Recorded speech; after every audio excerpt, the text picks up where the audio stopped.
The best thing on her.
Guys, it's Monday, guys. And I apologize. I wasn't here for you last Monday. Unfortunately, trying to keep my city dry. I was in a pump station doing God's work, trying to keep my city dry, right? I'm trying to keep it from going underwater. So I was part of the essential workers. Really, I was just getting that money. I don't care what y'all say. I got to get this money because let me tell you this.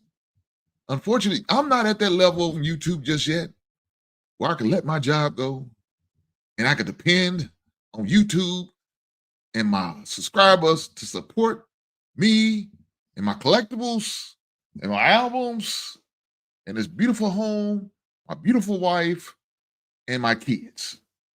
So I got to keep clocking in. I got to keep making this profit.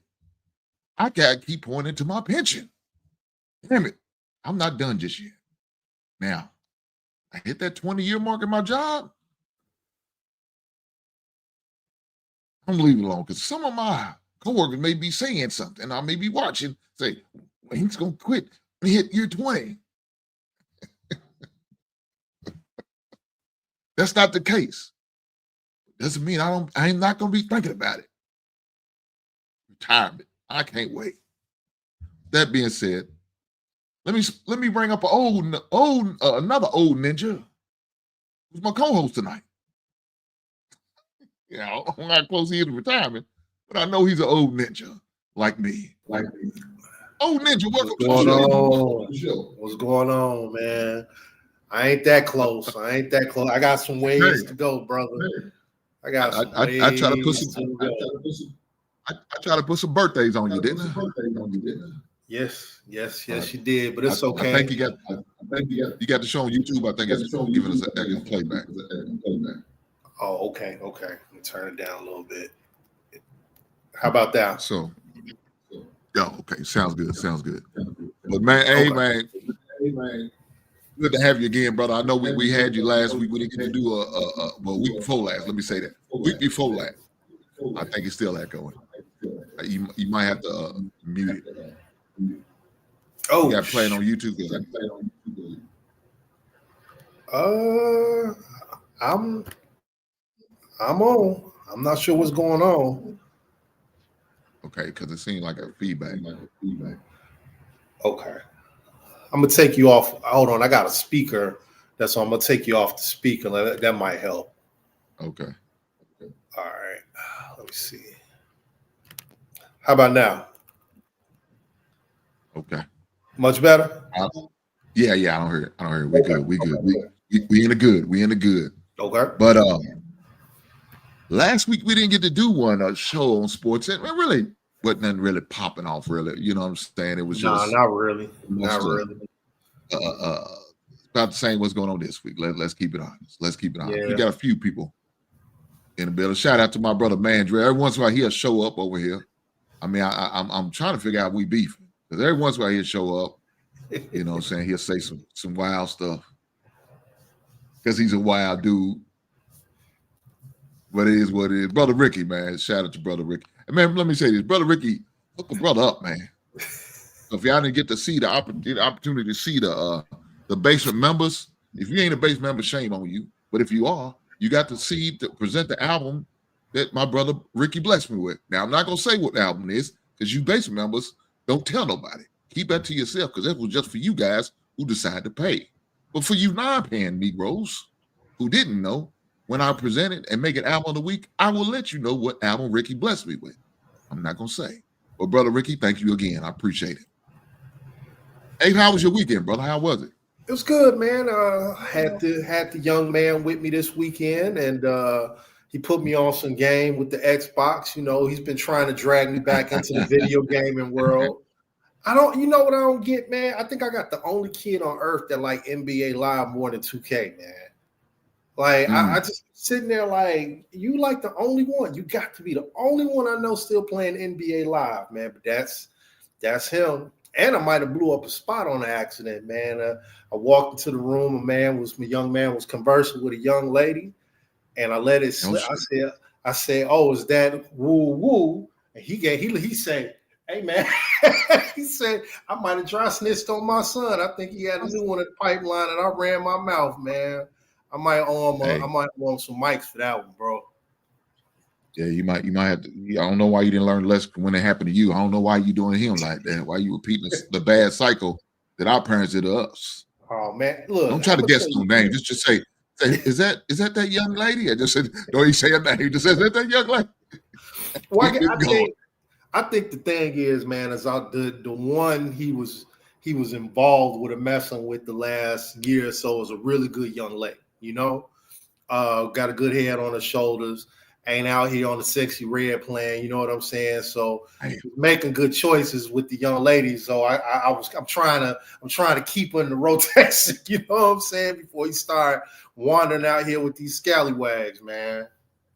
I understand that. I know what that means. I definitely know what that means. But my ex-wife did the same thing, trying to be friends with all. Come on, stop trying to be friends with these. Because let me tell you, 1 month they together, next month they no longer. It's a new one. Nah, definitely. So I don't try to converse. When they come over to the house. All right, I meet them then. But if they don't come over, then that means they not gonna be around long. Yeah. That's how I look at it. I don't try to get to know these little girls.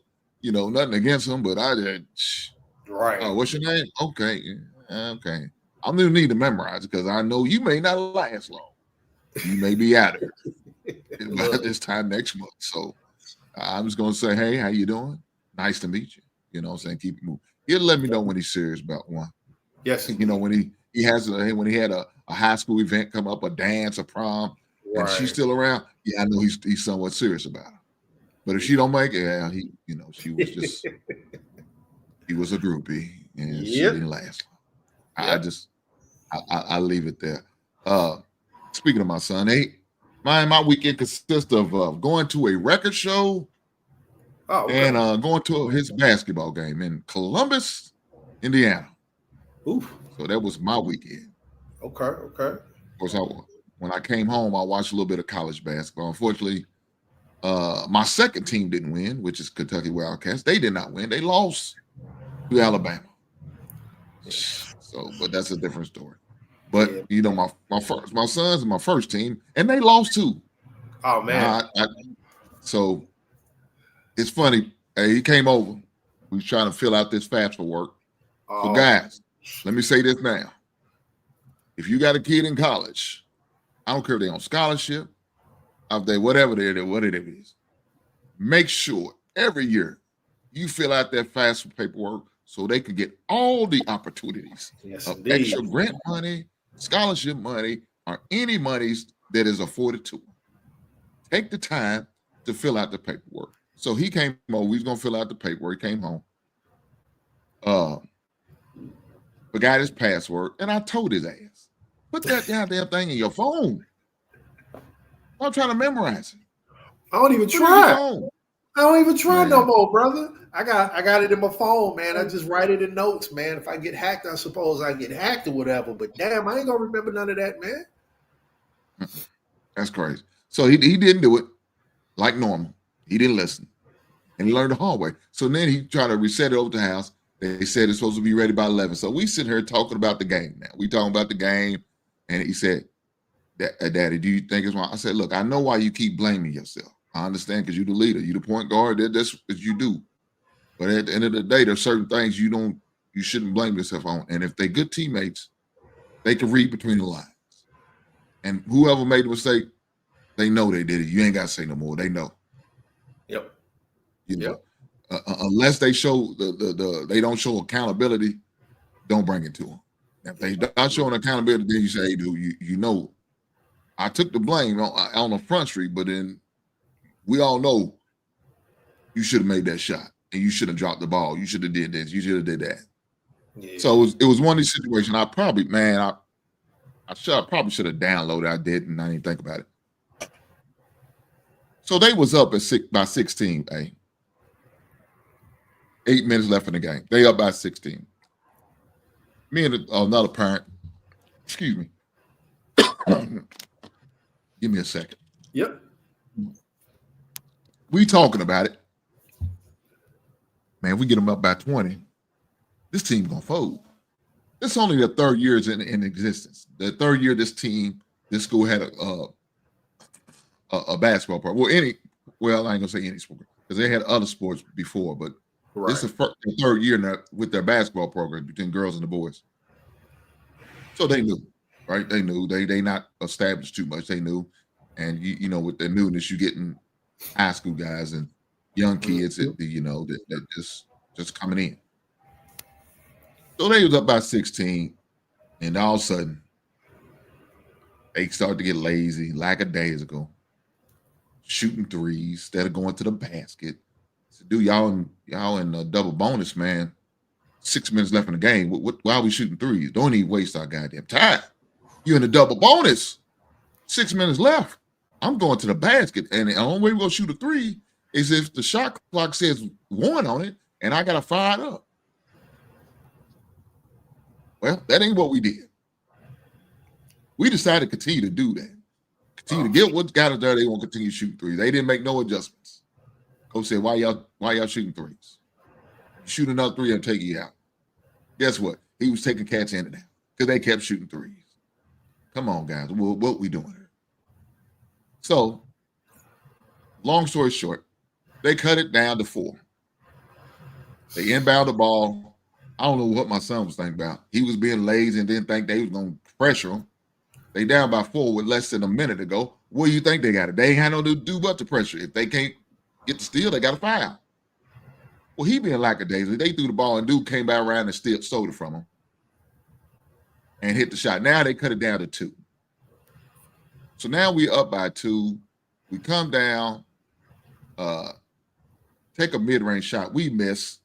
The dude take the rebound, come all the way down. He needed the 2 to tie. He said, screw a tie. I'm going for the dub. Oh. He came down and fired up the damn and hit it. I said, God, damn. So now we got 7 seconds left. We got the ball. My son get the ball, and he pushes it forward. Because his coach said in that time, y'all just got to go. You got to go.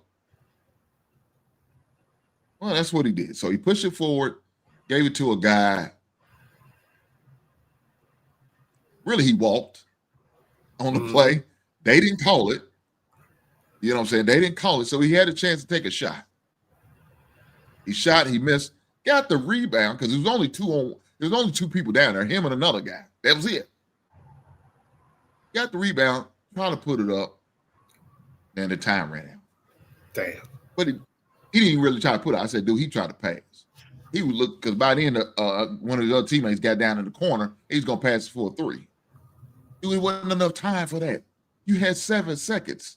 It took 3 seconds to get the ball to you. And you had one chance. You was out probably about a foot in front of the three-point line. You took one more dribble, pulled up. That was it.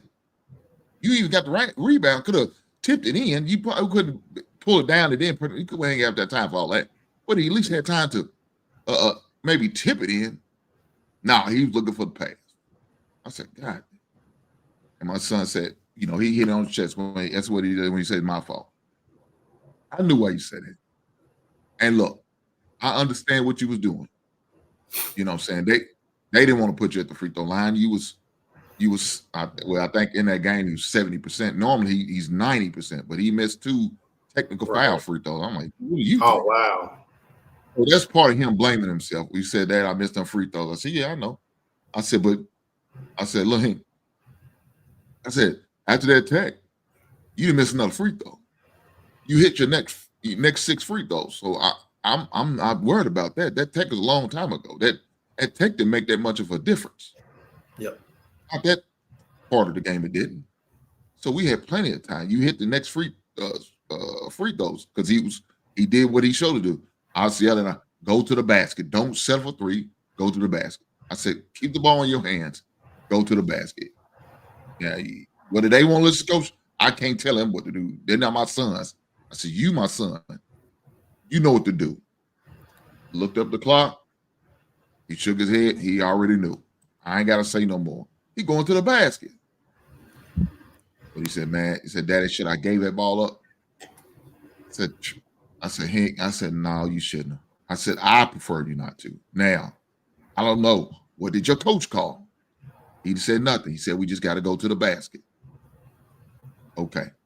Well, y'all wasn't down by 3, so they didn't want to foul you out there, you know what I'm saying? So the worst you could do is tie. So that's why they just let you pretty much go. You probably could have went all the way to the rim. But sure got to the free throw. Yeah. Y'all was in a double bonus. If they fouled you, you would have been going 2 shots and you would have tied the game at the line. Yeah, you probably should have. But I understand you pushed it forward to get it across the line. I understand that. But you pass it to a guy who I've seen take that type of shot all game. I haven't seen him take a shot like that all season. Matter of fact, he probably hasn't. He probably ain't took it in high school or middle school. You could tell his asshole was tight the way he walked. He traveled, and they didn't call it. They let it slide. Me and the other person, yeah, he walked. Before he even took the shot, yeah, he walked. They didn't call it, but he walked. It is what it is, but they end up losing. Now, my question is, as they slowly started to unravel over these 5, 6, 7 minutes, how many timeouts did the coach call? As he's seeing it come apart, right? Reason I ask is something came up this weekend. I know a guy who runs AAU tournaments up here, mostly for the younger guys in, 8th grade and below or whatever, right? And he made a rule change this week. He said it's an all-man tournament, no zone. And I said, wait a minute. On the surface, I understand what you're trying to do. But from thinking as a coach, as a former coach, I'm sitting there like, you telling me you ain't got one team and one coach inside your tournament here don't know how to run plays to beat a zone? You ain't got one team? And I just been reflecting on kind of like where we at as far as like coaching, player development and coaching in the game right now. Because I'm sitting there listening to you tell the story, and my thing is, you're up 16 with 8 to go. You start to see it come apart. I'm like, coach, get yourself a couple of good timeouts. You let these kids breathe, reiterate what's important, take care of the ball, make quality passes, take quality shots. The clock is on our side. There's no need to rush. And I've been seeing it a lot lately, even at the college level, where, and hell, even at the NBA level, where I just feel like a lot of coaches have just said F it, and they're just kind of letting kids play and letting guys play, man. And it's to the point right now where I say, have we gotten to the point in basketball where coaches are afraid to coach? Are we afraid to offend our top players? Because, are we afraid to put our foot down and say, hey, I called this, I need this, and if you don't comply, you need to sit your ass down? Did you watch the Lakers and the Nuggets, man? I did not. So I'm sitting there, I'm watching. It was a great. On one hand, I got to give the Lakers credit. I got to give your boy credit, the coach for the Lakers credit, because he came up with a really good defensive scheme to really bottle up Jokic or whatever, right? But at the same time, you got your boy from the Nuggets, Mike Malone, keep throwing Jokic up there in the pick and roll, keep at the free throw line, keep trying to high post him, and they jumping him every time. And I watched him do this shit for an entire second half. At some point, switch your set, bro. You really want to die on this hill? I want Jokic with the ball at the free throw line. I want him running the pick and roll at the free throw line. I'm like, bro, LeBron is beating his ass right now, bro. Switch it up. And it's just something I've just been noticing a lot with basketball, where coaches want to die on their heels and they're afraid to make adjustments. Or in your son's team's case, you see the things slipping away, man. Call some timeouts, change up some sets, reiterate what is important right now. It seems like coaching is just something that is. You're more of a business head more than you are a tactician anymore. I just don't see quality tactical coaching anymore, man. Yeah, well, let me see. When we was up by 16, we probably called at least 3 timeouts. Mm-hmm. So we was that last one we took when he told me 7 seconds left. That was our last one. Yeah. So we took ours for that. We had for the half.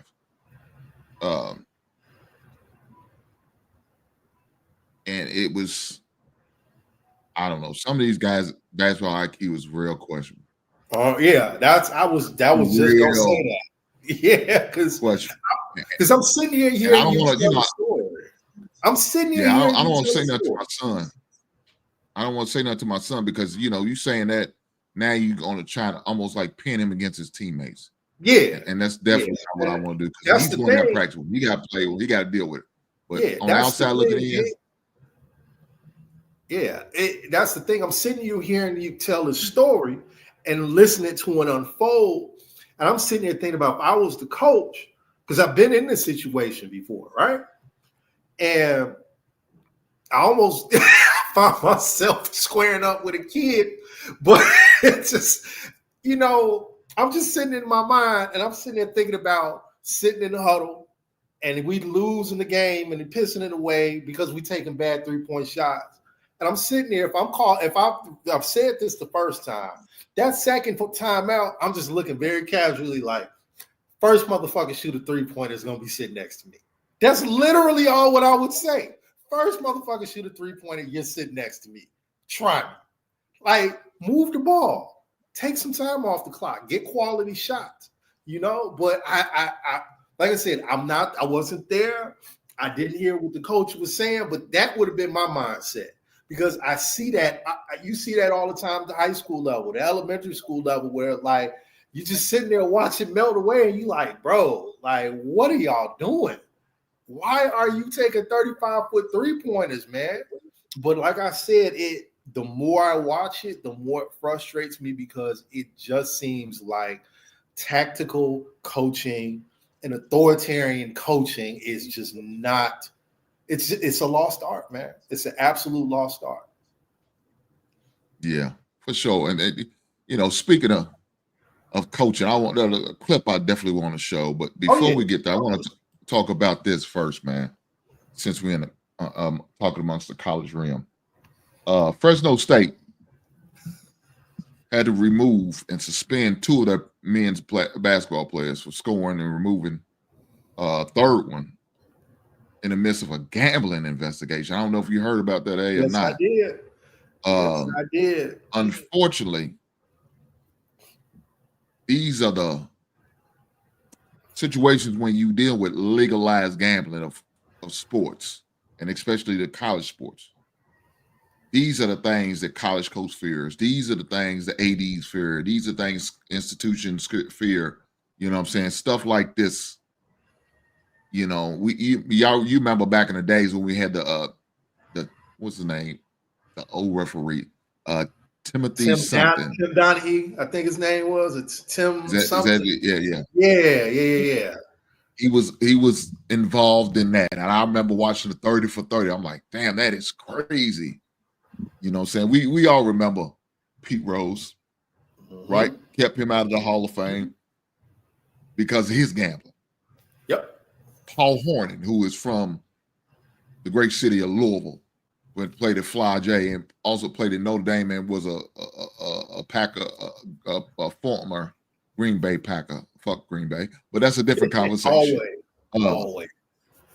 So we know about these situations, and that's just a few guys. There was a lot more guys than that. Terry Rozier right now in the NBA is having to deal with being suspended and investigated. Michael Porter Jr.'s brother is another who's no longer in the NBA lifetime because of this. You know what I'm saying? It's rough, man. Yeah. It's rough, and unfortunately, these kids, these young men, I don't even call them kids. These young men have threw away their life as far as sports concerned because of this. Even if they're not found guilty, guess what?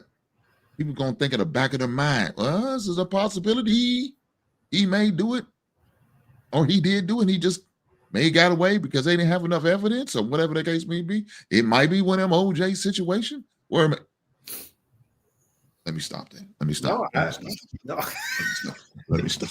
The reason I said OJ, but I watched that Netflix, guys. If y'all had opportunities, check out Netflix American History, I believe it's called, and at OJ, another OJ documentary. It's about 30 of them out there.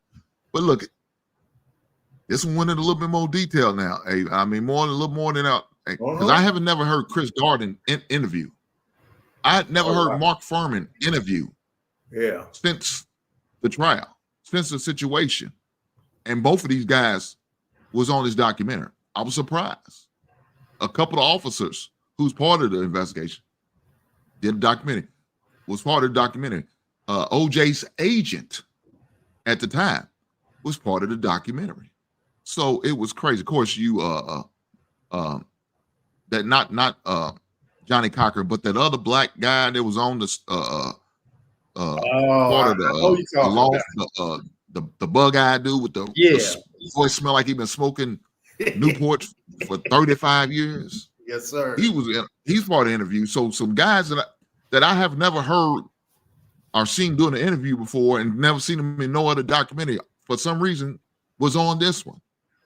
Yep. Guys, check it out. It's definitely worth checking out. I mean, they went to the point with showing pictures, and I mean, they showed the bloody scene. They didn't try to hide it, cover it up, blur it out. It was there. Yeah. So, I don't know if you got to see it, man. It's definitely a must see. It's on Netflix, so if you guys had the opportunity, definitely check it out. No, but with these young men, man, I hate to see that. And the young man, Malik Robinson is the third player who they pretty much removed. Jalen Weaver and Zion Collins were the other two guys that's pretty much being investigated. Play for Fresno State, and so now these guys are in trouble, right? Speaking of Fresno State, it makes me think about Tarkanian. He used to coach there, but also, man, he was at UNLV. They kind of had a little scandal too with some gambling and all of that. And pretty much that's probably how he got pretty much removed from UNLV. Being a coach there was, I think it was really the last straw for them. But, you know, him and his ties with the mob and all that good stuff. But that's a different story. But just thinking about that, man, it's crazy. So it's crazy that these young men and pretty much threw their life away, or I'm gonna say their life, but their sports career because of these decisions. But go ahead, bro. So, as some people may know, some people may not, I work in education, and I spent a lot of time in high schools. I would say, if you have a young man who is anywhere from probably middle school through high school, you need to have a conversation about three things. You need to have a conversation about drugs. You need to have a conversation about women. And right now, you need to have a conversation about gambling. These young boys are gambling, man. They are putting together parlays in third period, bro. I'll be sitting in there, you know, working with individual kids. I work with the special needs kids, and I can hear them talking about mad as hell because who didn't hit their parlay, who they running tonight. And these are 14, 15, 16-year-old young men. Some of them are varsity athletes. So I'm sitting there listening to it. I'm like, damn, do your mama know you got a FanDuel account? You know, who gave you a FanDuel account? You know, so it's definitely happening. And you got to have that conversation before somebody mess their life up, you know, or some, and fuck around, find one of your credit cards and you'll be in debt. You don't even know why, you know? So this is a conversation. It's one of those things we can't run away from because it's not going anywhere. It's propping up every damn sports league right now. And nobody's going to sit here and create no interventions. Nobody's having conversations, you know, from whether it be the sports leagues or the gambling companies themselves about how it's affecting young people. So you better have that conversation, especially if you know if your family has that streak, and we all know what streak we talking about, that little bug. Some people have that bug. It's biological, where they cannot help themselves. If you know that runs in your family, you better have that conversation because, man, oh, man, they are gambling. They are gambling, and there's really no, what I would say, there's really no negativity towards it in the sense that, you know, if you see a kid on the street smoking a joint or drinking alcohol, you want to put your arm around and say, hey, man, that might not be the way to go. We're not having that same vibe with this gambling stuff or whatever, man. So y'all better have these conversations with your young people about it before they literally fuck their life up. And so, you know, we just seen Sohan, I think that's how you pronounce it, the Los Angeles Dodger baseball player, his translator, you know, had access to his money, over $1 million worth of gambling debts. That's crazy. Now, I don't know if that's all the way true, and if he didn't have nothing to do with that, I don't know. But he definitely, as Chris Carter would say, he's the fall guy. You had to get you a fall guy in your group.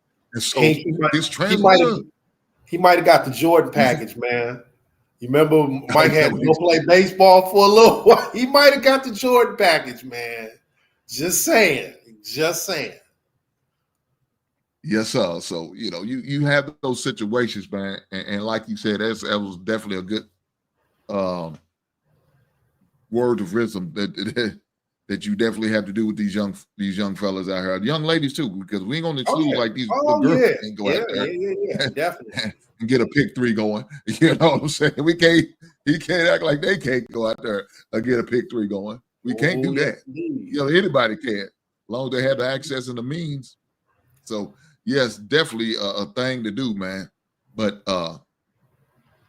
another thing, as far as college, man, I seen this from a former coach of the Kentucky Wildcats, Rick Pitino, man, and a statement he's made, and it's, people think it's controversial, but he's right. I mean, it's probably been going on ever since the portal has been wide open.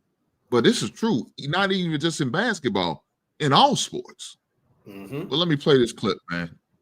the high school players are less valuable, mainly because of the transfer portal. If I'm a college coach and I have an opportunity to recruit or get a player on my team that has college experience, whatever level that is, they have college experience. They know the schedule, they know how rigorous the schedule is. They know how to balance, hopefully, their academics and athletics. If I have an opportunity to grab a player like that with that experience already versus a high school kid that's just coming in, unfortunately, and I think we can all look at that and say, as a person whose job is on the line based on winning and losing, I want somebody with experience. With the success that you guys are having now, looking towards next year, the impact that the team is having on New York basketball and just high school recruiting in general. Well, we're not recruiting any high school basketball players. Not this year. We've already recruited Ruben, Lefty. Come on, we're building from that. This year, we're not even looking at a high school basketball player because we're losing Davon, Kadari, and Aaron. You can't replace them with high school kids. So this year we're not even looking at a high school basketball player. We're losing Aaron Scott, Kadari Richmond, and Davon Smith. So we're looking for 3 transfer guys. Wait, so you're not even looking at any college or high school? No, not this year. So if a 5-star high school kid calls you up and is like, hey, no, you're not looking for, but I want to come to St. John. I probably wouldn't take him because I don't think you can win and win big with high school kids. So, for those who don't know, that's Rick Pitino. He's the current coach at St. John's, was former coach at Providence, former coach at the Knicks, with the Boston Celtics, with the Kentucky Wildcats, as well as the Louisville Cardinals. And he did coach for Iona for a couple years. Not long, but a couple years before he went to St. John. What he said right there, man, was deep. Yeah. I remember after my son's freshman year in high school, his high school coach said, hey, guys, y'all got to be exceptional because these college coaches are not taking high schoolers no more.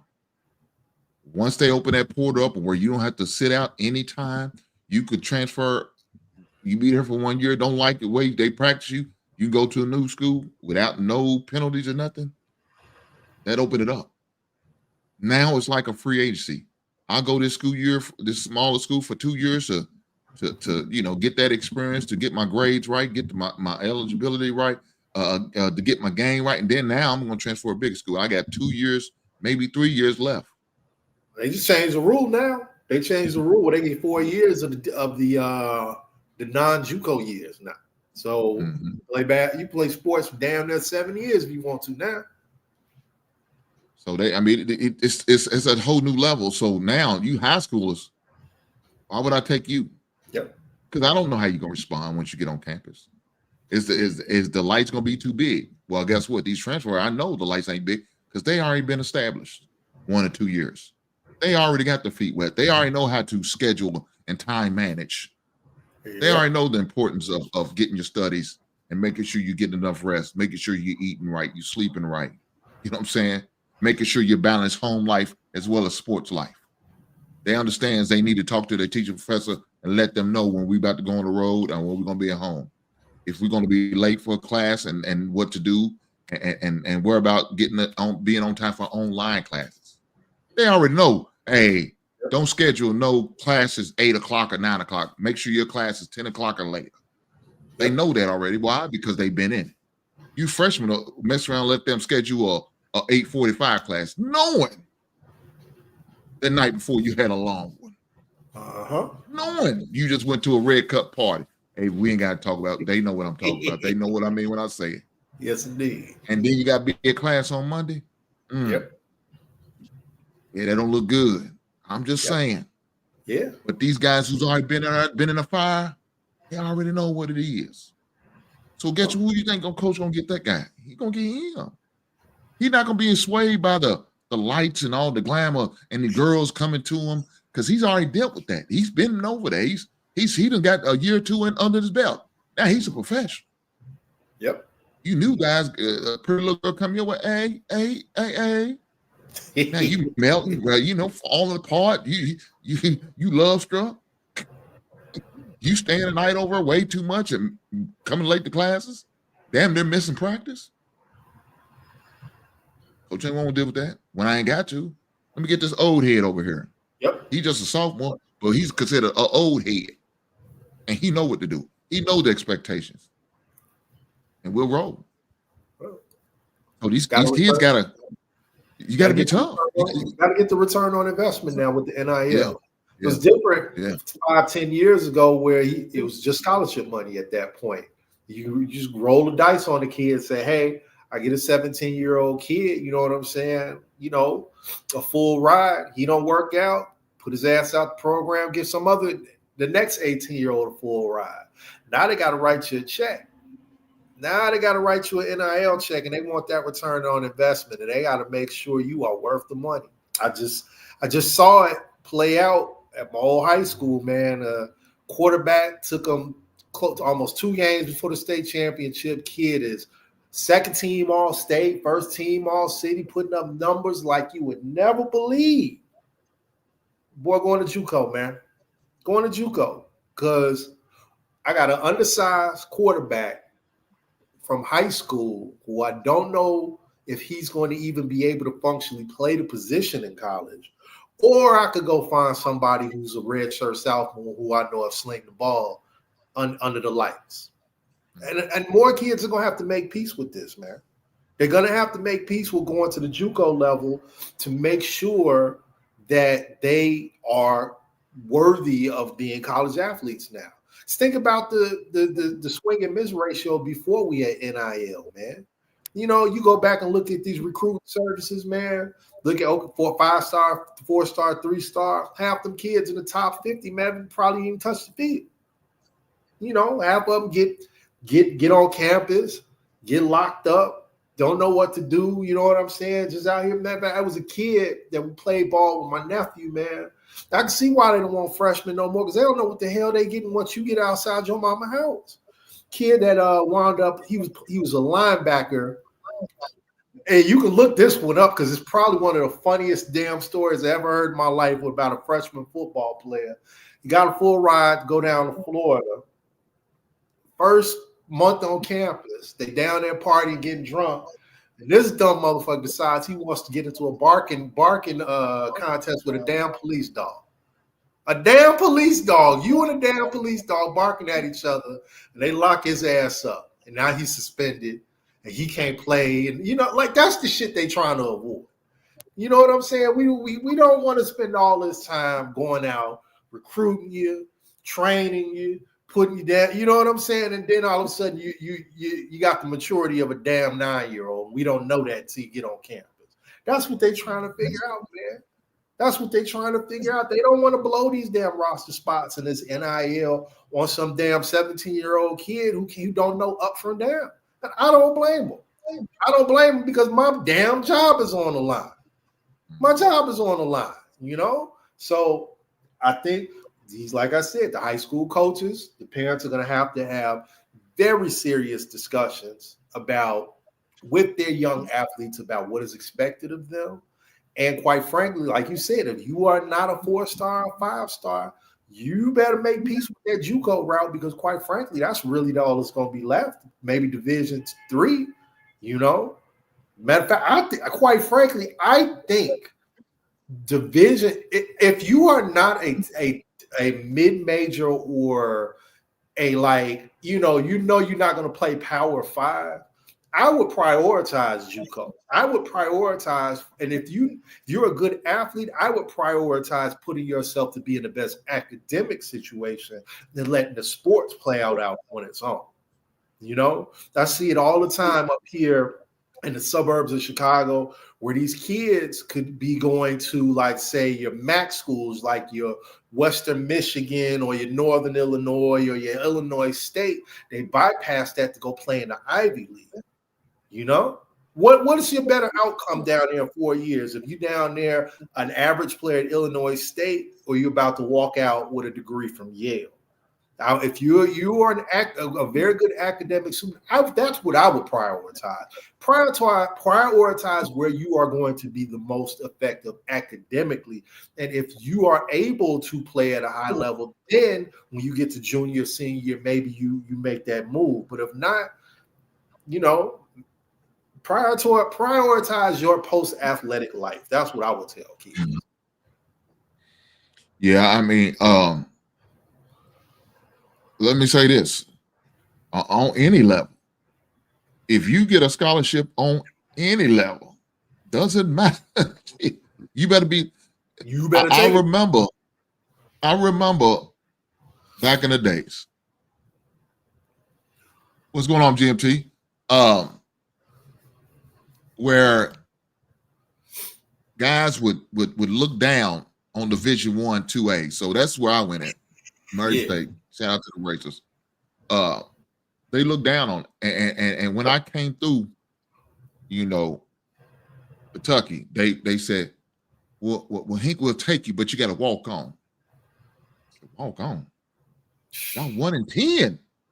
What look like walk on to a 1 in 10 school?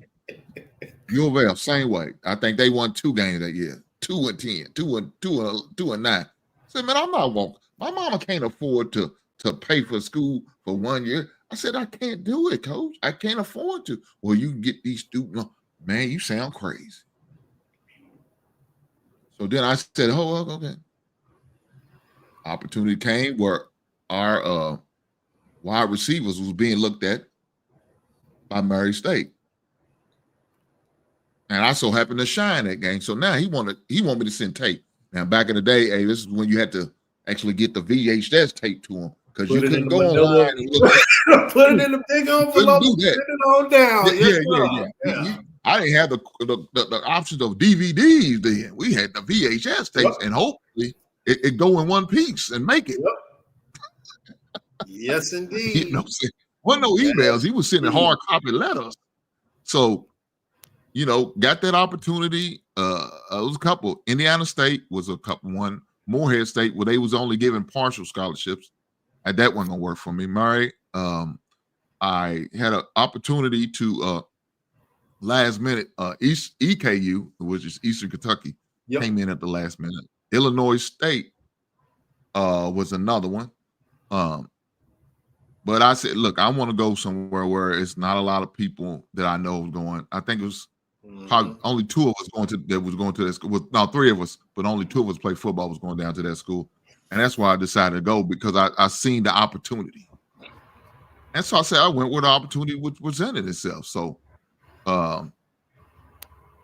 that's why I did something I had to go. But back in the days, people looked down upon that, because you was Division 1, 2A. You was D1.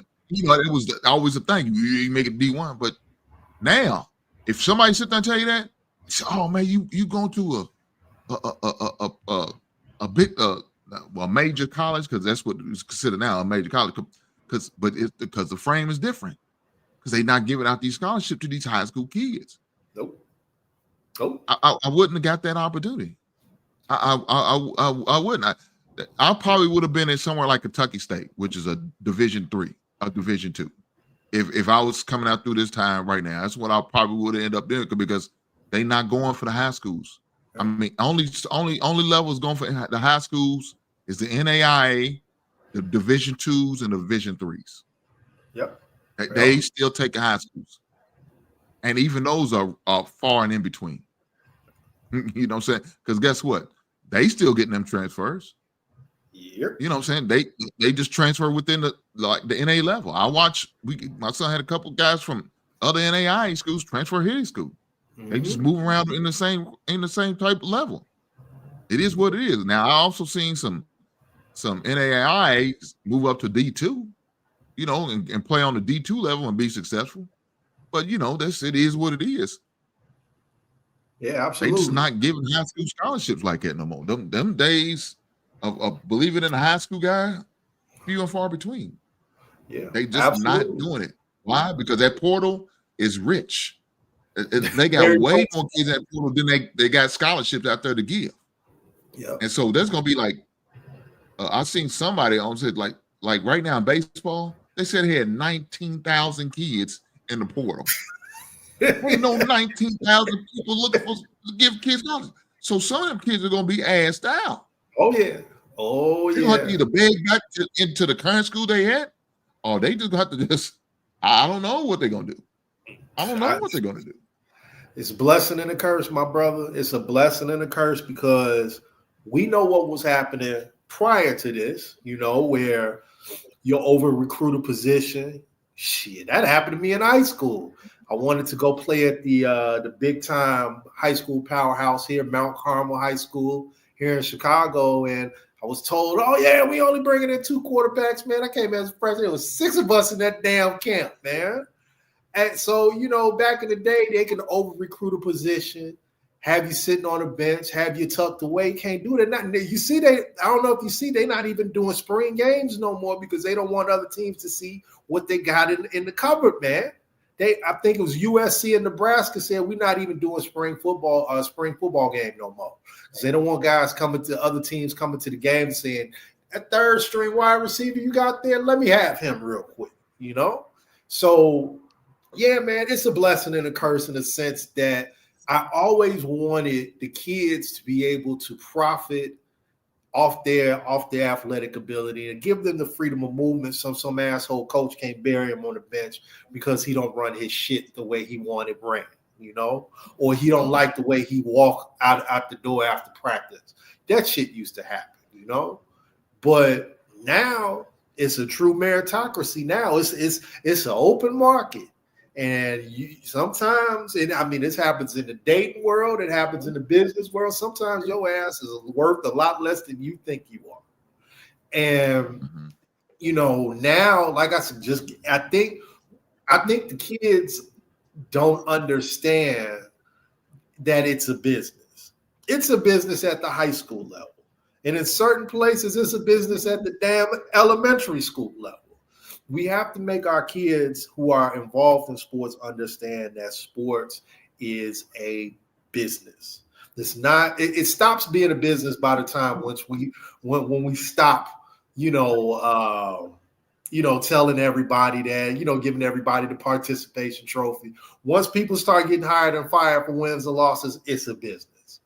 And if you conduct yourself as a commodity, and you conduct yourself as an athlete and a scholar, as some that generates worth, you'll be okay. But you have to understand it is a business. Yeah, this is true. This is true. But before I want to transition to the NBA and let's talk about, y'all seen the thumbnail. We're going to definitely talk about this NBA games that's been happening and jumping off. Let me show my album as well as Funko and Action Figure of the Week. Let's go. Bringing us down to boost their fame, they must be jacket figure with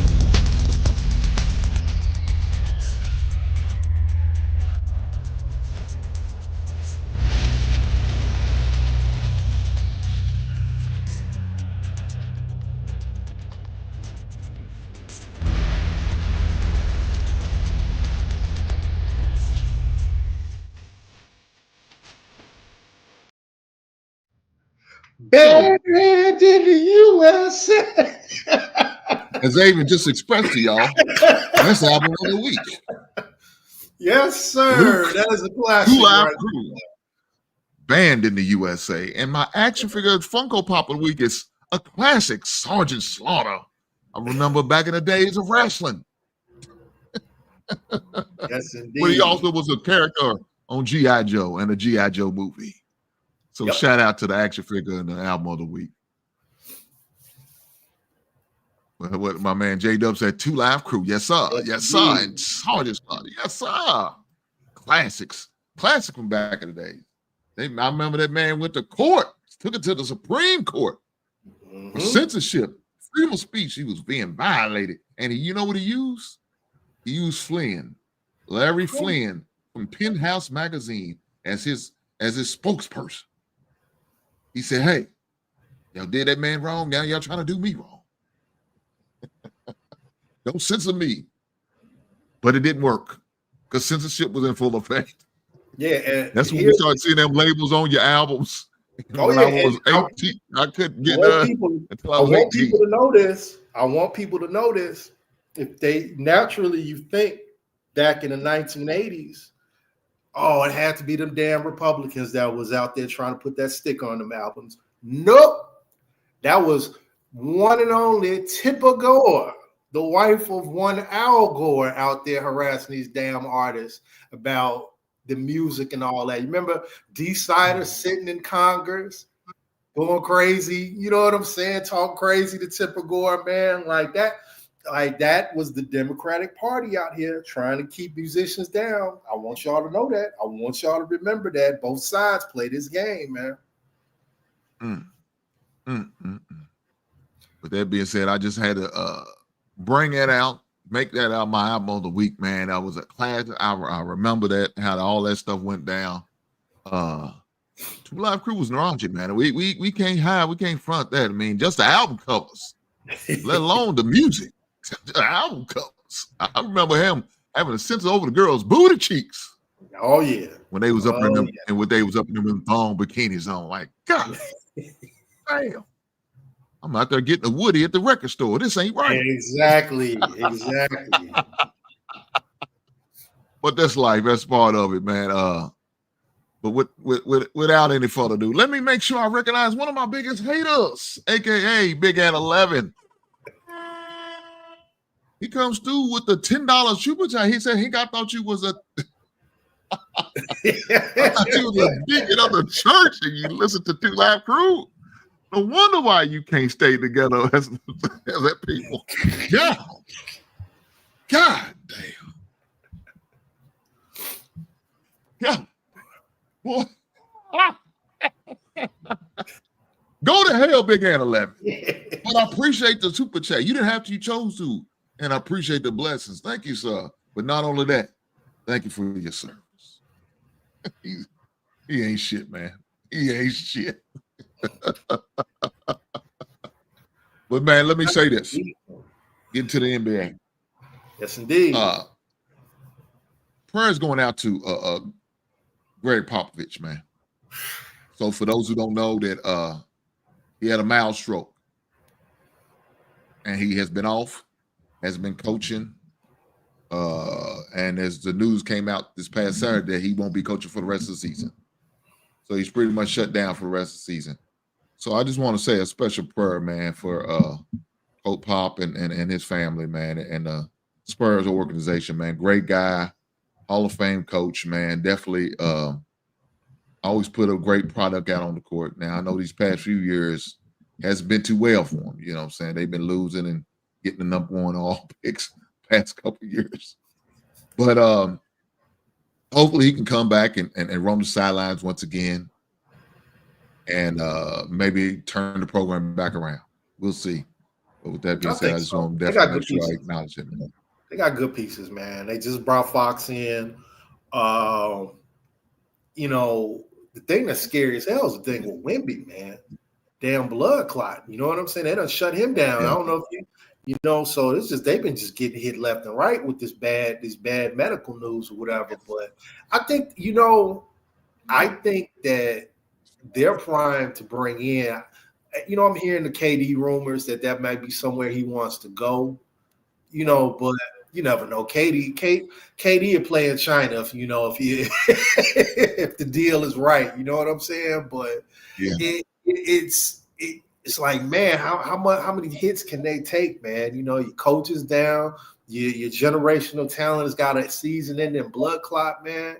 You know, Fox is like, damn, I could have stayed in Sacramento for this shit. Now, he probably wouldn't make the playoffs, but he'll be in Sacramento if he was, you know. Yeah. I don't know. It's my man J-Dub said he might need to hang it up. He might. Yeah. And you know, I mean, and it's possible he may do that. You know, it's not guaranteed he's gonna come back. You know what I'm saying? It's definitely not guaranteed he's gonna come back. And he might just, like I said, hang it up. But I would like to see him go out on his own terms. And and I would miss him too, because it goes back to that conversation we had at the beginning of the show about what I would call good tactical basketball, he is one of a last of a dying breed, man. You know, that guy was coaching the Olympic team, and he had LeBron, Kobe, Carmelo, and them playing team basketball. He had guys coming off the bench where they never come off the bench in their life and accepting it and excelling in those roles, man. Like I said, they don't make dudes like him no more, man. They really don't. Yeah, definitely for sure. And unfortunately, you know, this happened, you know. And you know, it's not like he's not playing and coaching a game where it's not going to be stressful. You know what I'm saying? 82 games a season. That's just in the regular season, not including the extra 20 something you could play all the way up to the NBA finals. Yeah. It's a grind. It's an absolute grind. Yeah, you know, it's a lot of wear and tear. And he's been in the league, he's been coaching for a long time. Yep. For a long time. So yeah, definitely that, man. Let's talk about these games now. I didn't get to see none of the NBA games on Saturday. So I didn't get to see those, but I did watch the games on Sunday. Yeah. And so the games on Sunday that I particularly took interest in was the Knicks and the Celtics, you know, the Mavericks and the Warriors. I didn't really take interest in the Clippers and the Pacers, but since I'm down the street from Indiana, I watched that game just to say I watched it. The other game that I took interest in was that Cavaliers and that Grizzly game. Yeah, they was getting it in. It was getting it in, as brother. well. Yeah, as well as the Thunder and the Minnesota game. So let's talk about this game first. It's the Knicks and the Celtics game. I don't know, even if you got the opportunity to see the game or not. I did. It was close for a while. It was close for a while. But I don't know. When Cat went out, it seemed like that was pretty much it. Yeah. He was in and out. I think he banged his knee or something was going on with him. But, you know, Jason Tatum took over. Jaylen Brown was doing his thing, but Jason Tatum took over and did what Jason Tatum had to do. You know, we all know Jason Tatum going to look good in the regular season, but in the postseason, kind of shaky. I ain't kind of shaky, but, you know, in the regular season, he going to be that man. He going to be that man. Now, of course, they not the best team in the NBA. That title goes to the Cleveland Cavaliers. Mm-hmm. But with that being said, is the Celtics going to go back to back? I don't know. You know, you got to look at a couple of different factors. There's always health plays into it. Who will be healthy at the end? It becomes a defensive game the longer you get into the playoffs. And I like their defensive profile.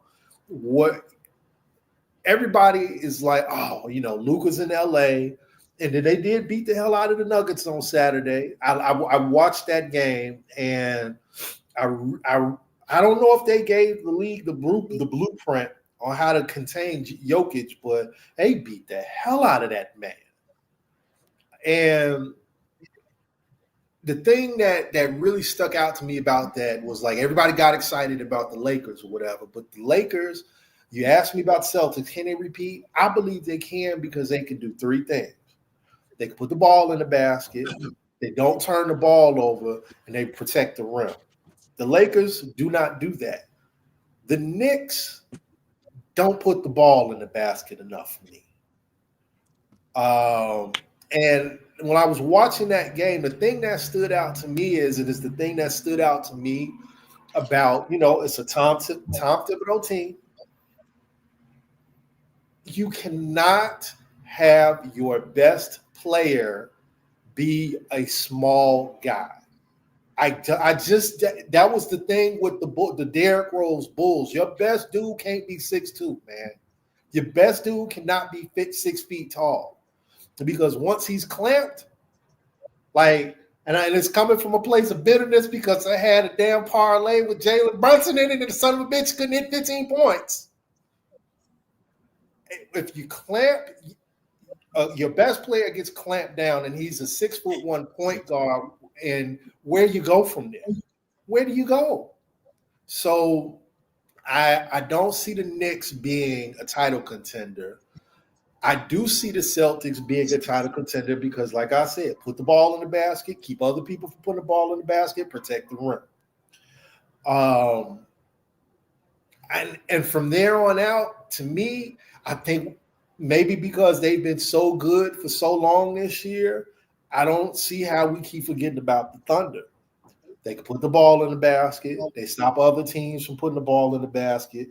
That big doof they got down, it's another one I got to take my L on. I did not think Chet Holmgren was going to be a damn thing in the NBA. I said I saw 7'1", 195 pounds. I said they're gonna break this boy in half before halfway through the season, and he's turned into a more than useful post player. So, watching those games this weekend, I don't think you can draw too many conclusions. Like I said, everyone isn't healthy. Everyone isn't kind of like in their final version. Like you look at the Mavericks, man, they got 3 bigs down. Kyrie gonna do what Kyrie do. He gonna just be Kyrie. But we can't really I can't really give you a verdict on Dallas until I see what those bigs in place look like, if we ever see it. Mm-hmm. But to answer your question, I think the Celtics can absolutely do it because they've done it before. They know what it takes, and they have the right pieces in place. And that's how I'm seeing it.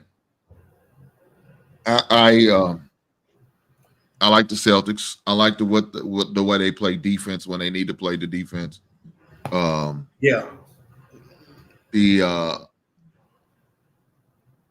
They got good role players that really help them. So you got to definitely keep that in the parlay. They right in there. Now I know, we all know Cleveland is the best team in the NBA, period, right? As far as the record. But they only one game ahead of the Thunder. Yep. But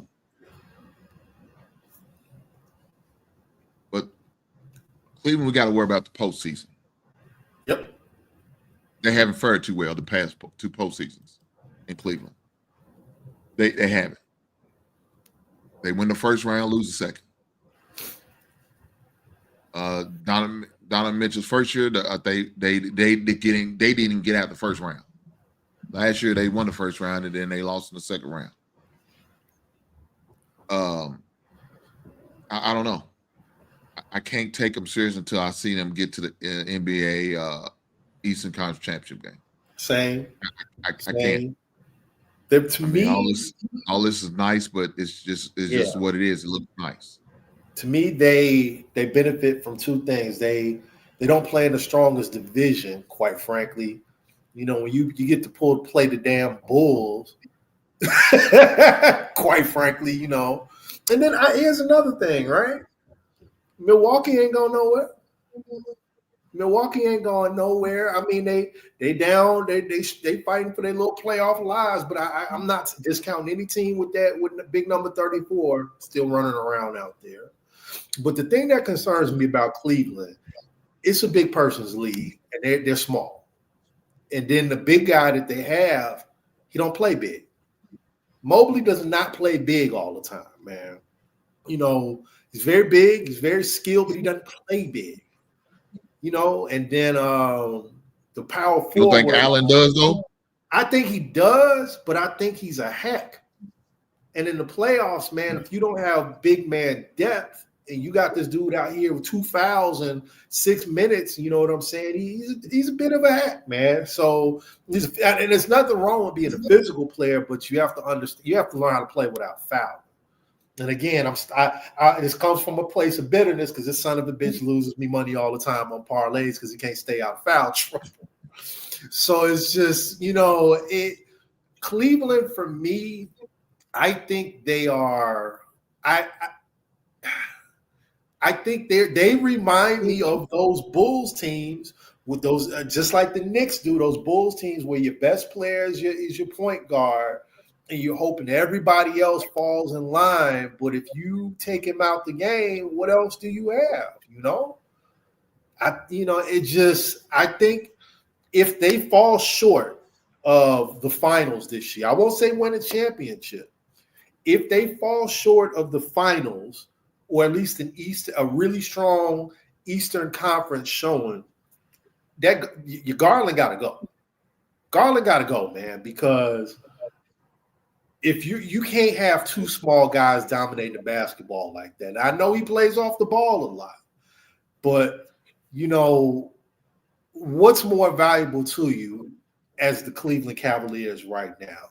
Would you rather have Darius Garland, or would you rather have, say, I can't really give you anybody off to, like a 6'7", 6'8" defensive 3-and-D wing that makes you a more balanced team? And that's my concern with the Cavaliers right now, is that when you get into the postseason and say you're playing Boston, they can afford to switch Jaylen Brown off on one of your big guards or one of your guards and let Tatum do his thing. If you're playing, any other team in that kind of like in that vein, like you take away those guards, you got nothing else going there, man. I believe in having good guards, but they have to complement a good wings and good bigs or whatever. And I just don't believe in their bigs, man. I just don't. Yeah. And unfortunately, Garland was in street clothes. He was in his AD mode this past Sunday. Exactly. So, what's going on with that? But fortunate for them, they didn't need him. No. Like I said, it smells. They smell like those 2000 Bulls, man. Those 2008, 2009 Derrick Rose Bulls, where they run through. If you remember, like those Bulls for 2 or 3 years will run through the Eastern Conference, be the first or second seed, and then they'd run into Miami or they run into Boston, and they would double Derrick Rose, and here's Lou Aldane looking shaky out on the wing, and this is who we got to rely on. And you got, Carlos Boozer. That's who Jared Allen and Mobley remind me of. They remind me a little bit of Boozer and Noah, where it's like, do I really want to put those two dudes? Are they gonna carry me through? And I don't see it, man. I love Joakim Noah, but nah, you got to have them dudes. And those were not them dudes. So my man J Dub said DeAndre Hunter was a good addition for the Cavs from the Hawks. I'm sorry. Yeah. I thought that was a good deal. Yeah. I thought that was a good deal. It's definitely a good addition. Yeah. You said what? I think it's got to play. So when you add a guy like that at this point of the time in the season or whatever, he's got to find what his role is and what his place is. And will he? I mean, he was a good 3-and-D guy in Atlanta. Like, will he accept? I think he'll accept it, but will he excel in it? Of playing that, okay, I'm going to guard your best wing.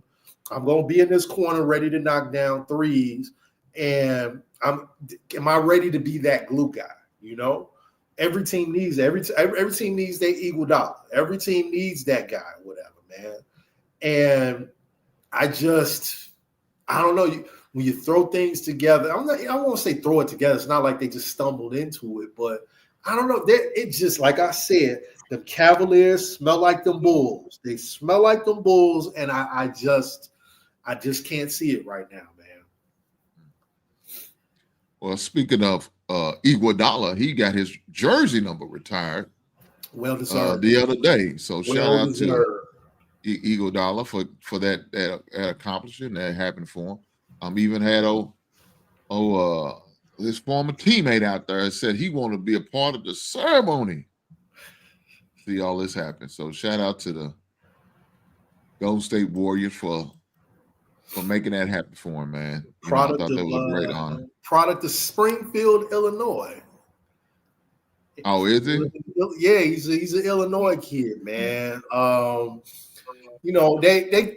This actually came up. I posted something on my Instagram where it was that I think it was Tim Hardaway was asked who was best 3 Chicago guards, and he caught a lot of flack because he pushed Dwayne Wade out for himself, Derrick Rose, and Isaiah Thomas, and he's people like, and Dwayne Wade's still in his feelings about it.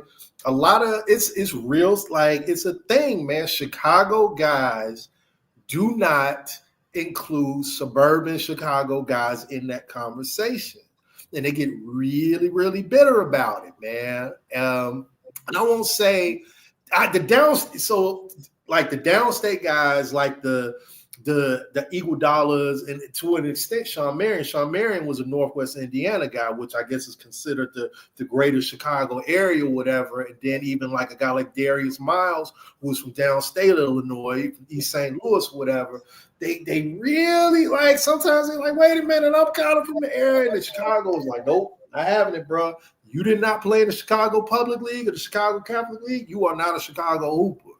So hopefully he doesn't really like take it like that. But boy, Wade gets in his feelings about it. But you know, man, but my family was in the city, but boy, you was playing in the suburbs. We don't want to hear it. But it's just it's the petty part about Chicago basketball that is just always going to be a part of us, man.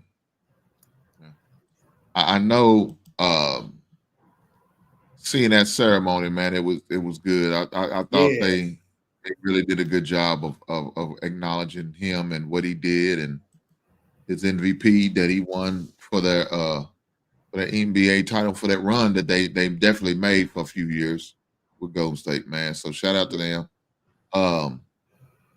Klay Thomas got to be there on the bench to witness it. So, you know, one of his good buddies, you know, he acknowledged him, you know, saying if it wasn't for them, you know, he wouldn't have that opportunity. Absolutely. So, you know, shout out to the Golden State for doing that, man. Yeah. But like we was talking about, another game that I really like was that Cleveland game. Watching that game Saturday night, man, and two teams in their respective conference, man, going at it. You know what I'm saying, with the Grizzlies in the West and Cleveland in the East. I thought that was a good matchup, man. Thought it was going to be a good matchup. What'd you say? I thought it was a fantastic game. You know. Yeah. Here's my thing about the Grizzlies, man.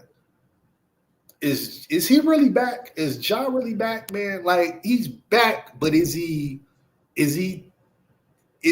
like that dude again? You know, where if you need him to go out and give you 35, is he still?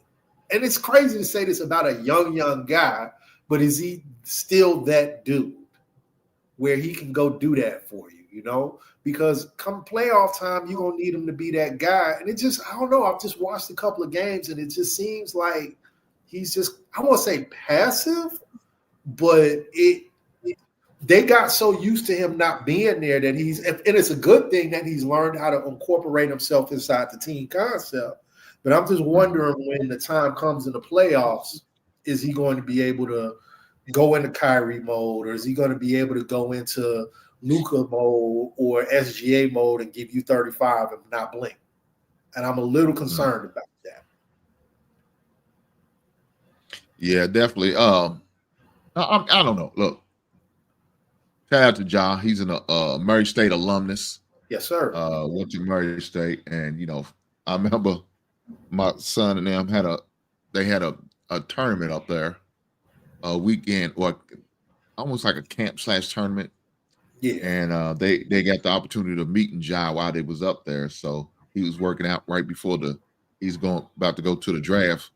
So shout out to him, man. He took the time out to engage with the kids, talk to the kids, take pictures with the kids. So shout out to that brother, man. And I hated to see him go through that situation where he went through with a couple of incidents of that lack of maturity, because I know he's better than that, at least from the outside looking in, what I can tell. I put some of that pressure on his father, but not being the best role model he could for him, because his father was a little immature himself. So I'm like, damn, I can't tell the age difference between him and John. Supposedly you got 20 years more experience on this man, but you acting just like him. You're not leading and guiding your son in the way as a man of a seasoned man it should be. As a father, you're not. You're doing him a disservice. But that's a different story. But yeah, as far as him, you think is he all the way back? I don't know. It's hard to say. I tell you this. I think when playoff time comes, it's going to let us know for sure if he's all the way back.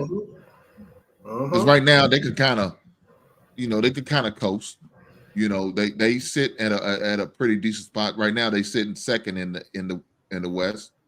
You know what I'm saying? 9 games behind the Thunder. Nuggets right tied with them, but guess what? It's like a 8-game difference between second and 10th place. Yeah. I'll tell you what, I watched that Lakers game. The Nuggets look bad, bro. The Nuggets did not look good at all. And like I said, it bothered me for a couple of reasons. I talked about this earlier in the show. The hard-headedness of Mike Malone to keep having that man Jokic at that damn free throw line. I said, look, man, like they have clearly figured this shit out. And it pains me to say because I'm a Chicago guy. I don't like to give LeBron his flowers because I don't like having that debate. But LeBron neutralized that man at the free throw line. They only playing with Jackson Hayes. He's really the only big they got. So they had what they had. They were pinching him. They were fronting him and pinching him in the back. And they were basically putting him in a situation which made him immobile. They were taking him out of the high post or whatever, so he couldn't do no pick and roll. He couldn't turn and face and drive. He was certainly wasn't going to do that shit on LeBron. So I got to give LeBron his flowers because he was guarding a guy that's almost 70 pounds heavier than him, 4 or 5 inches taller than him. He took him out the game. He absolutely took him out the game. And Mike Malone, the Nuggets coach, I'm just sitting there like, bruh, and like, stop running this shit. He clearly, I think he had 7 turnovers. 7 turnovers in the game. It's like at a certain point, you have to say, you know what? They figured this out. I'm not running this shit anymore. Which is crazy to me. And like, because on the other hand, they were down, I think, at one point 20. They were able to make it close. They switched to a zone to keep LeBron and Luka from slashing. But they were shooting over it eventually, but they did slow them down. But I did not expect to see that in that Lakers game. It was a good coached game by Reddit. He coached that game really well from a tactical standpoint. And a lot of people now, what I would say, don't fall in love with fool's gold though. Because even though the Nuggets were on a 9-game winning streak, so they've been playing good basketball, but I was like, don't find fool's gold with that Laker thing yet. Until I can see them protect that rim consistently and rebound, I ain't sold on the Lakers, man. I'm not sold on them. Yeah, I don't see him win another NBA title for a while. Let me say this. I don't see LeBron. I don't see LeBron. Yeah. The NBA title for a while. I know they grabbed Luka, and that's a nice addition. But you asking a lot from a 40-plus-year-old man to do what you got to do to obtain it and still, play another 20-something games in order to make it to the NBA final. That's a lot to ask. Yeah, I'm gonna tell you this. I know this debate has been raging on for a couple of weeks about the trade, and I don't think there was a winner or loser. I think it worked for both teams, kind of like short term. I think where it works. Well, I'll take that back. It works for Dallas short term. I think it works long term for the Lakers. But I got shouted down from the heavens because I was trying to make people understand this is not NBA 2K. These are human beings with habits and issues and problems and tendencies. And I don't know if LA is the right place for Luka to be. That man do not like to work out. He likes his alcohol. He likes his nightlife. And boy, LA is a place you want to be if you like the nightlife. So he a hooper. He's a gamer. He is going to bust your ass. But you know what? Luka and Jokic both have what I like to they got that Paul Pierce problem. And I used to always feel this about Paul Pierce. If Paul Pierce would have ever got his ass into a weight room, if he would have ever had a consistent workout regimen, Paul Pierce would have been like one notch below Kobe because of his skill level. And I sat and I watched this. Is when it was driving me crazy when I was watching the Nuggets play the Lakers. It's like both of them. It's like, bro, if y'all would just put the damn alcohol down and lose 10, 15 pounds, get some muscle tone going, these dudes would be like, I know they all world right now, they would be generationally good. We wouldn't even be doubting talking. We'd be having conversations about Jokic, Kareem, and Olajuwon, you know? And how long are they going to be able to play at this level when you don't take care of your body? And I don't know if Luka is in the right situation and in the right place for people to encourage him to take care of his body. Now, he's got a great person with LeBron who clearly takes care of his body. Now, hopefully that will rub off on him. But it just, I don't know, man. Like I see Paul Pierce when I see Luka. And I don't mean I don't mean by the basketball capability. I mean, I'm a great basketball player, but I don't take care of my body. And it just scares the hell out of me. Yeah. That definitely makes a difference, man. The importance you got to do, you know what I'm saying? It's all season. It's not really no off season. Yeah. You can't really think you can get away with that, especially for the position that he plays. You know what I'm saying? Somebody like Jokic, he can get away with it because, you know, he could be big and dad bod and all that good stuff. He can get away with it. Now, you know, it might wear on his health over the period of time with his knees and all of that. But as far as right now, he can get away with it. Now, Luka, you can't, man, because you're going against some guys that you know, there's going to be faster. You got at least halfway try to stay in front of them, and you can't. He doesn't. He don't play no damn defense. He don't play no damn defense. Yeah. You just out there. You like, hell, I'm going to rest up on defense because I ain't putting no pressure on nobody. Yeah. It's not in my DNA. So, you know, and there's certain things you're gonna lose your athleticism to you know, as you get older and get a little more years up under your belt, man. Are you still gonna be able to go? You know, is your weight gonna allow your knees to stand up to that pressure shooting that jumper? Because you're not going to the basket as you get older like that. You not normally. You know, unless you LeBron, and you know, that's a different animal. But Luka, I don't see you doing that. You're gonna be setting for a jumper. So are you gonna be playing one night a week in the next 5 years though? Because you can't handle you know, the ups and downs and aches and pains that the game's gonna bring to you, man. So I don't know. We'll see. Prime example of that is your boy in Philly. Look at that. They talking about him possibly retiring, man. And B, it knee is bad, the feet is bad, he overweight. They done paid him a quarter, I think more than $250 million. $250 million, and he can't get on the damn floor. Hey, if he came in like that, he came into the league like that, he came out of college like that. You're right. So, man, I talked to somebody about this, man, and I think I even said on the show one time, I don't even think it's Embiid's team no more. That team belongs to Tyrese Maxey. Yes, it's Tyrese Maxey team. Yep. I think it was on Ian's show. I was talking about that. I don't think it's his team no more. I think his team belongs to Tyrese Maxey. Now, of course, Tyrese Maxey got some health problems right now, but he'll be back.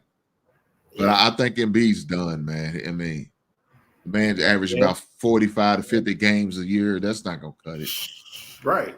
And this is you can't pay him that much money, and that's all he's giving you. And this is Can't what do I that. was trying to make people understand. We're in a different, we're in a different world now where you got these NBA executives looking around the league and saying, okay, I don't have to have a top 5 player, but if I got a top 10, a top 20, and a good supporting cast, I don't have to pay someone to give them a max contract. I don't have to do that. You look at SGA, quite frankly, there's no one else on that team that's going to make max contract money anytime soon.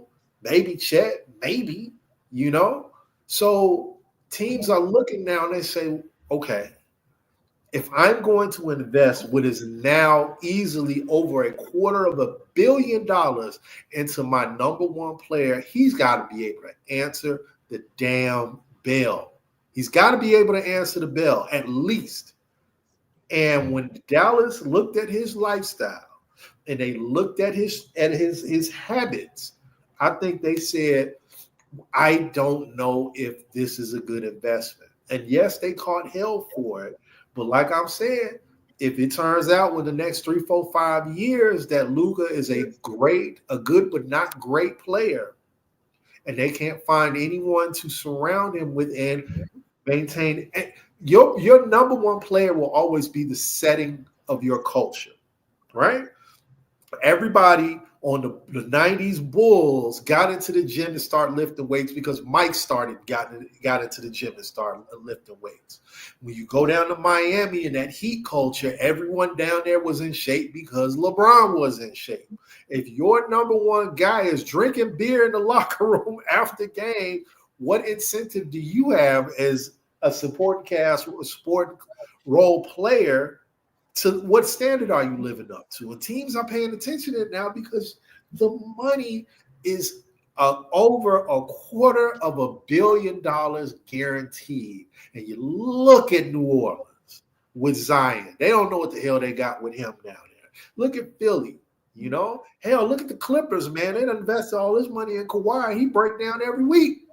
So I think going forward in the NBA, if they're going to give you this money, they have to make sure that you are taking care of your body and you set a good team culture. And Luka, I don't know. I do not know. Yeah, I don't know, man. Look, in the long run, do I think the Lakers got the better deal? Yeah. I think it'd even be a better deal if Luka could take on some of the work ethic of what LeBron has been doing for years. Take care of yourself, and if some of that good mojo could rub off him, man, I think it'd be good. Now, unfortunately, it didn't rub off on AD. Because my man, he stay in street clothes. My man Chuck gave me that nickname, boy. I couldn't do but laugh every time I think about it. I think I told you this before. I'm on a speaking. I have a relationship with a family member of his here, man, and boy, he get into his feelings on that damn social media when we start fucking around talking about street clothes. He gets upset, but damn it. And here's the thing, right? I was talking to my son about this because, my son is working on his game right now. And, I told him, I was like, a big part of this is going to be how you take care of your body. Don't run away from that weight room. And I don't know if you notice now, and I'm pretty sure you do, when I watch NBA games now, man, guys do not look like they go hit this damn weight room like they did 10, 15 years ago. Now, I know the league has changed. It's a speed league. You have to be quick. But how do you, as a professional basketball player, look at LeBron, look at Giannis, and say, I'm good. I don't want to lift no weights. How do you look at that? How do you look at that and decide that's not a good idea?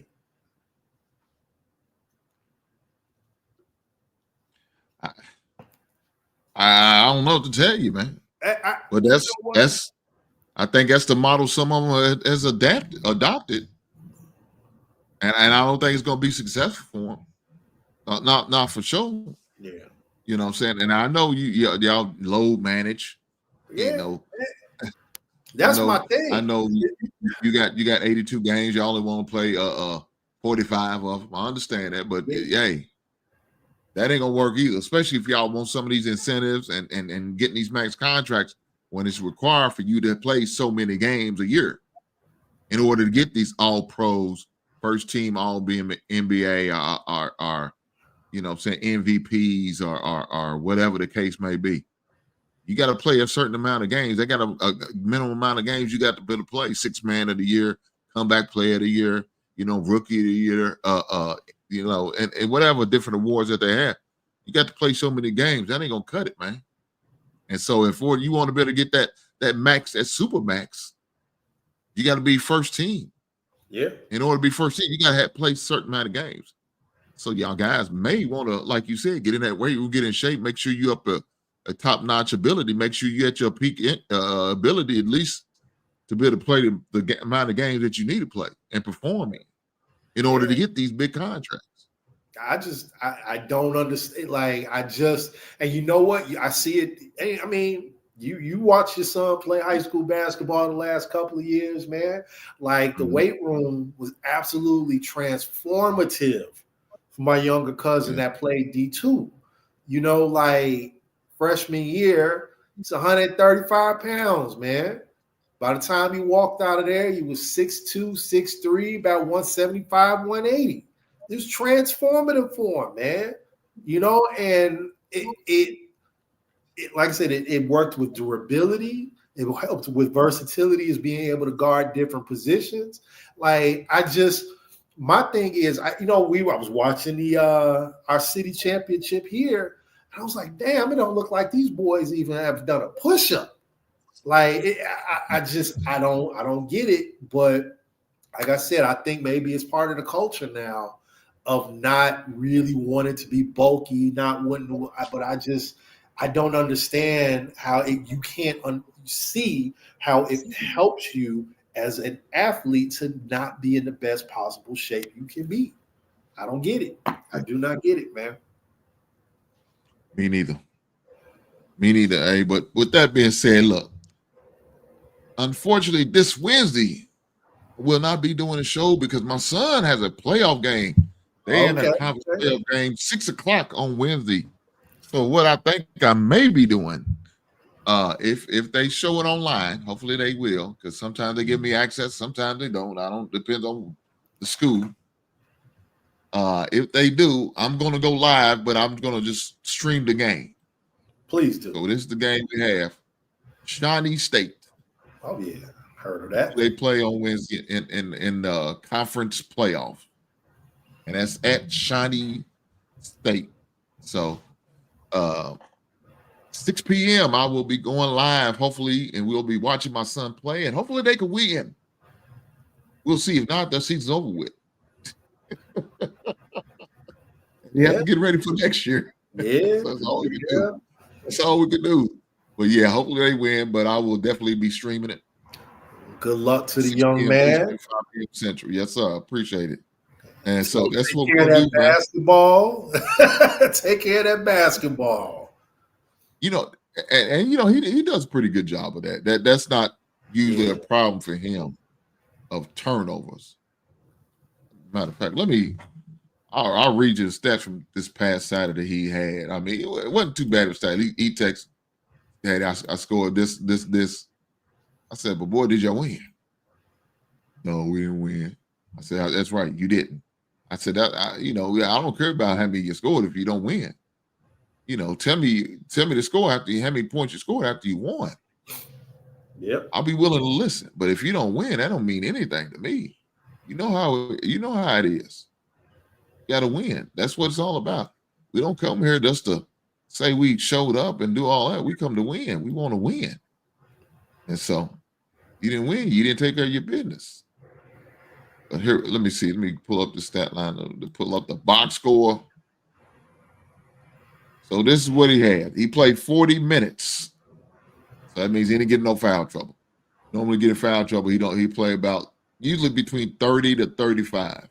He in shape. He ain't in foul trouble. He played 40 minutes. So he was 5 for 14. That's a surprise. Normally you don't take 14 shots, but he took 14 shots in that game. He hit 5 of them, 0 for 3 from the 3. He was 7 for 10 from the free throw line. He had 9 rebounds, 2 personal fouls, 7 assists, 2 turnovers, 5 steals. He scored 17 points. So that was the stat line from this Saturday. Now, that's not bad. That's not bad at all.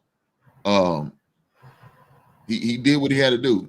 Now, guys, y'all heard what I said. He had 9 rebounds. He led the team in rebounds. That's something wrong with He's that, not man. a tall fella. There's not something wrong with that, brother. He's the point guard, and he's 5'10". Yeah. And he There's leads something the wrong team with that. in rebounds. I'm gonna say it again. He had 9 rebounds at 5'10".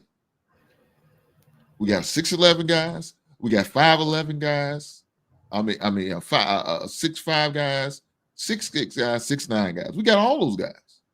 That's a damn shame. But he led the team in rebound. And 4 was offense. 4 was offense, and 5 of them was defense.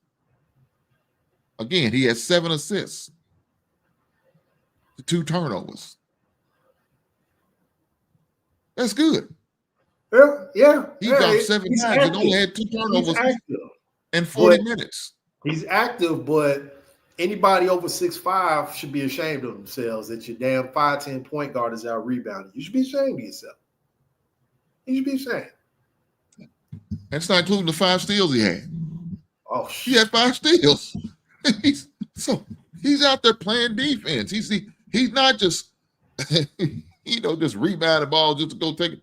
Oh, he had 5 steals, 7 assists. Look, let me tell you this: he'd rather have 1,000 assists than 1,000 points. He won't be. That's it. Everybody happy to get 1,000 points. No, he want 1,000 assists. He want to lead. He want to lead Indiana Southeast in assists. Yep. That's the perfect goal for anybody, a big man, because he know. Look, he gonna throw a ball down there to me. He gonna find a way to get me that goddamn ball. Yeah.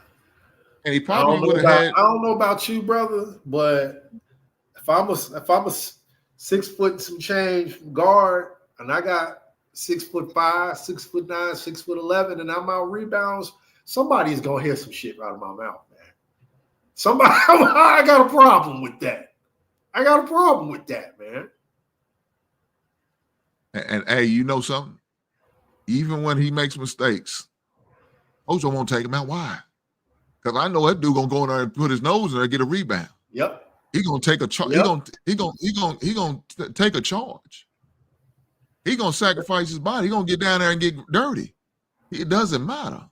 He gonna be swiping and putting hands on the balls, creating turnovers. So he don't mind if he's not scoring. That's not his MO. He don't care. He'd rather see his teammates score than him. God damn, dude. Every once in a while you got fired up. Keep the defense honest. I'm watching him going all the way to the back. He's one of those guys. He believes in drive and kick. Yeah. He got all the way to, you can just throw it up, and he's laying up. He said, "No, I'm gonna kick it out." And then guess what? They mess up his assist because these silly guys can't hit the goddamn 3-point shot. He don't get mad. He'll tell him keep on shooting. I said, "The hell with that. That wouldn't be me. I ain't gonna keep telling him keep on shooting. I gonna keep telling him keep on shooting." Yeah, like I said, you get some Allen Iverson going in that blood because, like, you don't want to do it. I will. Well, it's a playoff time, so we'll see. Hopefully, he knows he already knows he needs to step up. He needs to do what he needs to do to help the team win. So whatever sacrifice he got to do, he's going to do it.